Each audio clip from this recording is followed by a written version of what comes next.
Hey there, Sharon Horne-Ellstrom here. Welcome to day 1831 of What You Up To Now. Documenting the journey, primarily as I've gone from the brick and mortar corporate world of business, at least 27 different businesses and industries prior to coming online.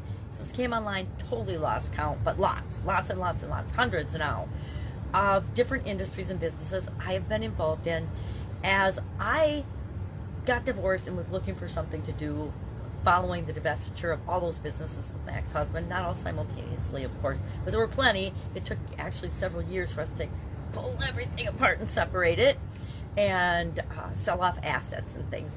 But I found myself in the position to say, okay, well, what do I want to do now? And we always have that option, but we never, most of us feel like we do. We feel like once we've gone down a path, we have to stay that path, stay the course of that plan we've set in motion. And I've had a couple opportunities in my life to absolutely positively start over, which is good and bad in and of itself. There's a lot of lessons to be learned there. So today and every day for about the last 5 or 6 years, I create a couple of pieces of content. I have missed a day here and a day there. I had COVID in the end of 2019, beginning of 2020, and so I missed Christmas Day that year. I actually missed Christmas. I don't remember ever missing a Christmas in my life, but that's one I missed. It was in 2019 because I was so sick. I really could barely get off the couch. I remember my sister delivered food to my door, rang the doorbell, and left because she was like, I don't know what's wrong with you, but I don't want it. It was before we knew that COVID was even a thing. So today for pieces of content, I'm doing an annual challenge this year. This year's annual challenge is the Get Your Goals annual challenge. Thank you, Chad Hanna, for giving me that idea and topic of what to cover this year. Every year toward the end of the year, and sometimes earlier, sometimes in the summer, I'll start thinking about next year's challenge. But this year, I knew I was going to do it, but I almost thought I was going to do a second take on the BU 365-day challenge that we did last year. And I'm like, meh, I'm not really feeling that. So I was super excited when Chad said, hey, why don't we do something with goals? So we're doing one thing every day that helps us get what we want, helps you get what you want and me get what I want, because that's what we're all here for, right? We're here to create the life that we want, a life that we love, a life that makes the world a better place, please. Otherwise, what's the point?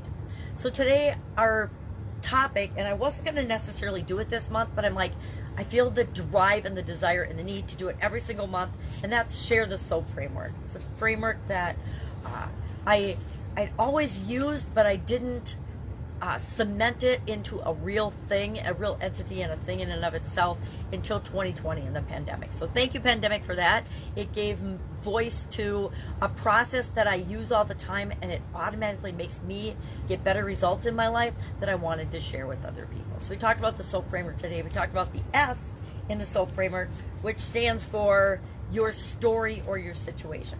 Both your current story, the first step in any process is to say, okay, what the heck's going on in my life right now? Where am I now? What's my current story? What's my current situation? And as the second half of that then is, well, what do I want it to be? Because if we don't know what we want it to be, then we just stay mired in the problem of what our current situation and dissatisfaction is with that situation or story. And the way we create a new story and get into the situation that we want is by envisioning it, planning it, thinking about it, knowing what we want. Knowing what you want is the first step to anything, right? So that creates this gap that we're going to fill over the next couple of days with the rest of the SOAP framework, the O, the A, and the P. So we talked about S in that today, and I shared a couple of stories about, the pandemic and why I started to formalize that, because the way I used to do stuff was kind of crazy, and it wasn't even an option during the pandemic. For our idiom, to kind of go along with that, I used and chose the idiom, pull out all the stops. And I said, okay, where did it come from? What does it mean? And how could you use it to build and grow and supersize your business? And I asked the question, well, what does it mean to you? Because I get on every day for over, I don't even know, 1,500 days and talk about different idioms. Where do they come from? What do they mean? And what do they mean to me, and how could I apply them in supersizing and growing my business? But the whole purpose of the segment is to get you thinking about what could you do with that different perspective, different thought, knowing what it means to you and to the people that you interact with. So that was the content today. Feeling a little under the weather. The whole family has a cold. And when that comes, it goes in waves and goes through the whole household or through everybody you come in contact with. I think that the pandemic actually harmed us in a lot of ways, that we weren't around each other enough, and so some of our natural immunity to some of the stuff that comes around, the sniffles and the coughs and the scratchy throats, is hitting us harder, it seems like, this year even than last year, because we're shut down and locked up. And like I have said before, I think we're going to see the ripple effect and the ramifications of the pandemic and the way it was handled for not just years to come, decades to come.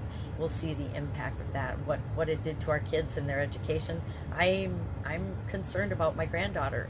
I mean, going to school in a mask every day is, number one, bad for you because you're breathing in your own carbon dioxide all the time. Number two, the masks that they were wearing and mandating had zero effect in eliminating or stopping the COVID virus. And so, being a mask manufacturer in my youth, that just, literally, I worked for 3M, Minnesota Mining and Manufacturing, and we made gas and vapor masks in the OSHA, Occupational Health and Safety Division. And the stuff that was passing as masks is just ludicrous. Some of the funny things people put in front of their face would actually be more effective than the masks that they were wearing. So, lesson learned. Someone got with coffee filters, other people did bra cups. It was a way to add levity to a situation that was challenging and devastating for some, but definitely impacted us all. All right, that's all I've got today. If I can help you in any way, ask. Otherwise, I'm laying low and under the radar and just kind of chilling and feeling better today. Have an awesome day. I'll, of course, be with you tomorrow.